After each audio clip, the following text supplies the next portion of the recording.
Buenas tardes a los amigos del canal. Vamos a ver otro de los videos relacionados con uniones de estructuras metálicas, uniones soldadas. Este sería el segundo de ellos, de la serie, la parte B. Seguimos desarrollando conceptos generales primero de uniones soldadas y luego empezaremos a enfocarnos sobre aspectos que tienen que ver con la aplicación de los códigos de diseño, en este caso el reglamento 301-2005 de Argentina. En el caso de que tengamos un elemento tipo placa soldado sobre una cartela u otro elemento accesorio, como sería un elemento traccionado, con la carga aplicada según la dirección mayor de ese elemento, la longitud del cordón de soldadura paralelo a la carga aplicada L deberá ser, cuando menos, mayor que el ancho de la placa. La longitud máxima del filete de soldadura paralelo a la carga está establecida, la longitud efectiva máxima, ahora vamos a hablar de por qué esto, mediante la longitud física real multiplicada por un coeficiente beta. Beta tiene que ver con qué tan extenso es el cordón de soldadura de garganta paralelo a la dirección de la carga. Si omega es el lado del filete en centímetros y L es la longitud del filete paralelo a la dirección de la carga, si L no es mayor que 100 veces el lado del filete omega, el coeficiente de reducción es igual a 1. No se ve afectada la capacidad de carga del cordón. Si el cordón es más extenso en la dirección de la carga, entre 100 y 300 veces omega, el coeficiente de correlación para determinar la efectividad del cordón, beta, es 1,2 menos 0,02 de L sobre W, siempre menor o igual que 1. Y en el caso de que L sea mayor que 300 veces el lado del filete, beta es 0,6. Vale decir, se reduce un 40% o no consideramos activo un 40% la longitud del cordón. Nosotros esto lo vamos a hablar algo y ustedes van a recordar temas que hemos tratado cuando vimos uniones abulonadas. Una hipótesis frecuente es que la transmisión de tensiones a través del cordón a lo largo de la longitud L es constante, uniforme. Y eso desde el punto de vista físico y según los ensayos no es estrictamente real. Hay una concentración de tensiones en los extremos del cordón y una tendencia a disminuir la tensión en la zona interna. Básicamente, si la longitud no es excesiva, esa se permite adoptar en lugar de ese diagrama que no es uniforme y que marca diferencias de tensiones en distintos sectores del cordón, un diagrama equivalente uniforme sin ninguna consideración adicional. Ahora, cuando la extensión del cordón es mayor, hay que considerar desde el punto de vista resistente esa situación, porque puede conducir a concentraciones de tensiones en las zonas extremas y una rotura para cargas menores a las previstas según las expresiones teóricas. Acá graficamos, vemos la placa soldada a una chapa de base, la longitud del filete está paralelo a la dirección de la carga según AB, y al comienzo y al final la distribución de tensiones en la soldadura, como ven en el dibujo abajo, es máxima. En la zona interna se reduce. A su vez, a la derecha ven la distribución de tensiones en un corte de la chapa que a cierta distancia de la soldadura es uniforme y en las cercanías de la unión soldada se va concentrando las tensiones hacia los bordes. En la chapa unida de mayor ancho pasa exactamente lo mismo. Cuando vinculamos, por ejemplo, dos hierros ángulo de alas iguales o desiguales a una chapa nodal, situación muy frecuente para estructuras paracabreadas y cerchas de mediana luz o pórticos, es conveniente, dado que la carga que transmite el perfil está aplicada en el baricentro del mismo, y el baricentro del mismo está a una distancia d' de una de sus caras y d segunda a lo largo de la longitud del alma, según el eje ZZ', es conveniente que el baricentro de los cordones de soldadura que realizamos a izquierda y derecha para vincular los perfiles con la cartela coincida con el punto de aplicación de la carga en el perfil. Por lo tanto, las longitudes L' y L segunda de los cordones van a ser distintas, con el concepto de que cuando planteo el equilibrio de fuerzas en un punto, puedo obtener la distancia, definido L' y L segunda, la distancia correspondiente.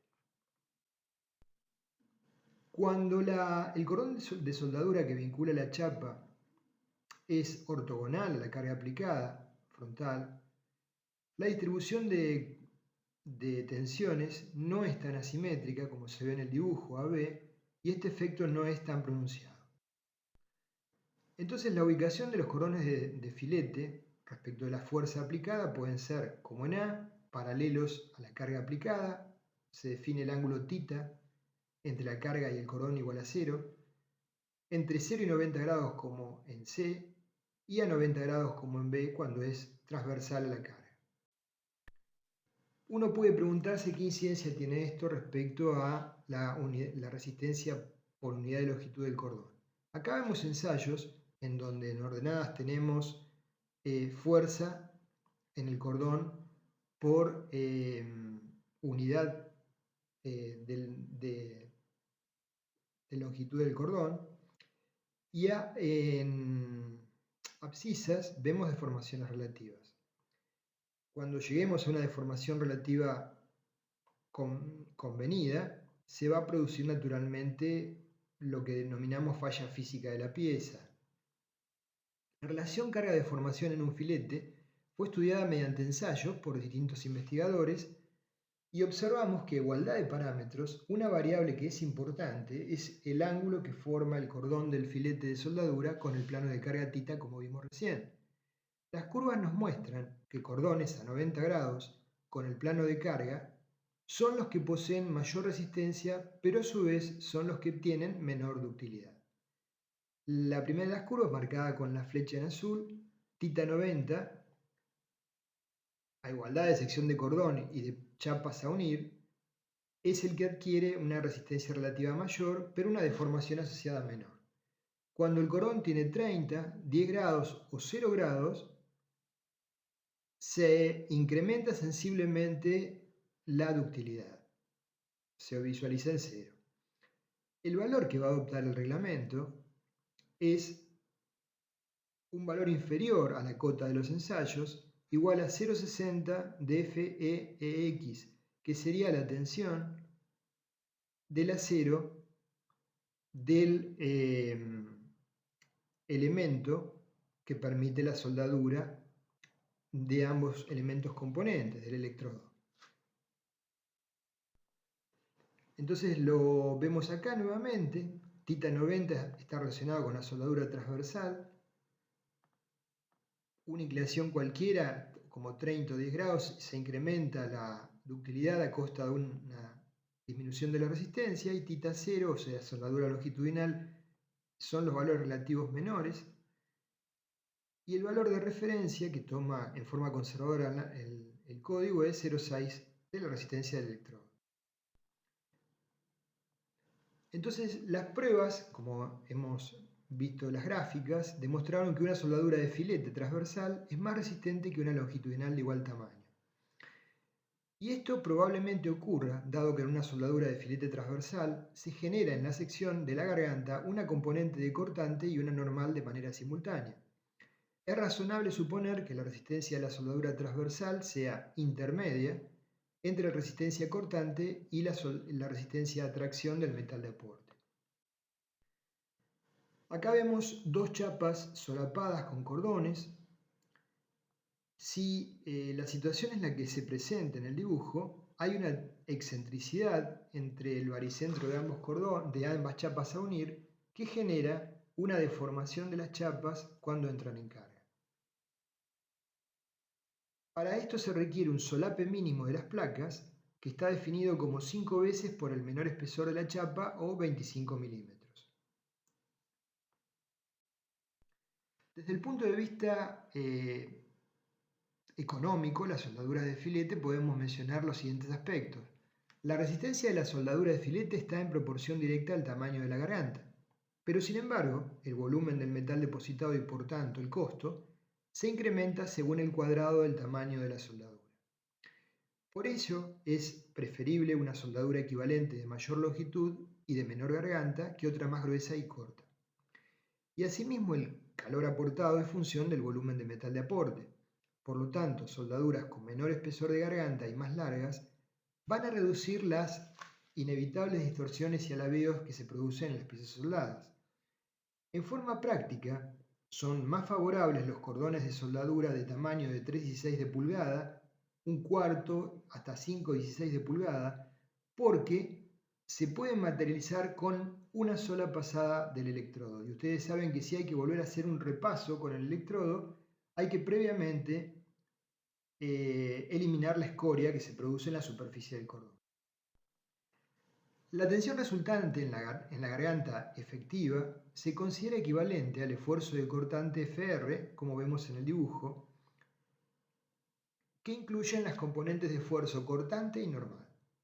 Las cortantes serían las componentes Fx y Fz y la normal Fi. La resultante vectorial sería Fr. Esta aproximación se ha verificado razonable, cotejado con una buena cantidad de ensayos sobre piezas soldadas. Según el dibujo, entonces, removemos la zona por encima de A, hacemos un corte en A y obtenemos el esfuerzo resultante en la sección efectiva del cordón, a verificar Fr como la raíz cuadrada de Fx cuadrado más Fi cuadrado más Fz cuadrado. La resistencia del cortante del material de soldadura para un cordón de filete se considera con su menor valor, θ igual a 0, considerando como tal el valor límite igual a 0,60 de Fx, donde F sub B XX es la resistencia del material de aporte del electrodo.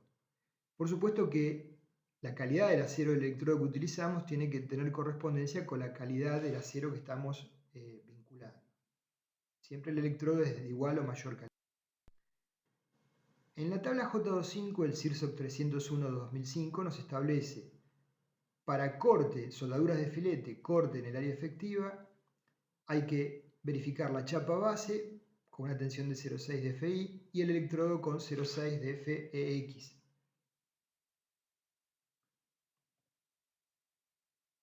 En ambos casos, la menor de ambas va a ser la que defina la resistencia de la unión.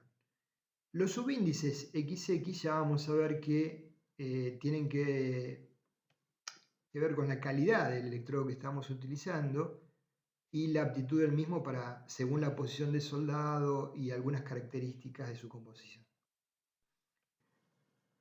Según la American Welding Society, AWS, los electrodos se designan, como dijimos, con la letra E, con 4 subíndices.